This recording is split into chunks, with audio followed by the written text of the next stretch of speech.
கிழிக்கணுமா? Keep quiet.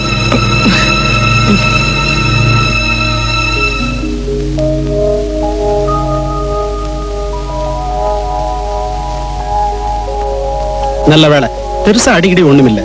இந்த x ray எல்லாம் எடுத்து பார்க்க வேண்டியிருக்கு. மிஞ்சி போனா இன்னும் 2 நாள்ல வீட்டுக்கு போயிடலாம்.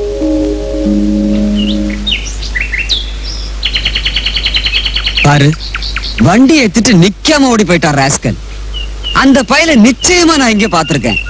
ஆனா ஞாபகம் தான் வரமாட்டேங்குது. அந்த கார் நம்பரையாவது நீங்க நோட் பண்ணிருக்கலாம்ல. எங்க தம்பி, அடிபட்டதும் தான் நான் ஆடி போயிட்டேனே. நீ சாப்பிடல? நான் அப்புறமா சாப்பிடுறேன். பசிக்கல. அதான் டாக்டர் சொல்லியிருக்கார்ல, 2-3 நாள் அப்பாக்கு சரியா போயிடுன்னு. வா, நீ கூட உட்காந்து சாப்பிடு. போய் தட்டு எடுத்துட்டு வா.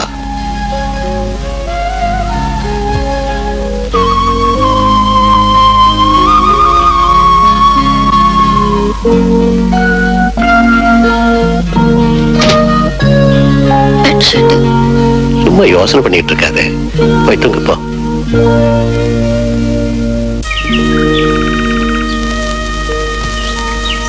அதான் சொன்னேன்ல, 2-3 நாள்ல சரியா போயிடும்னு. அது இல்ல, கால்ல அடிபட்டிருக்கு. சப்போஸ் எலும்பு ஏதாவது உடைஞ்சிருந்தா அப்பாவுக்கு ஃபைட்டிங் சொல்லி கொடுக்க தவிர வேற எந்த வேலையுமே தெரியாது. வீட்டுல பெருசா பணமும் ஒண்ணும் இல்ல. அழாத, ஒண்ணும் ஆயிருக்காது. அது எப்படி ஏதாவது ஆயிருந்தாலும் நான் இருக்கேன்ல.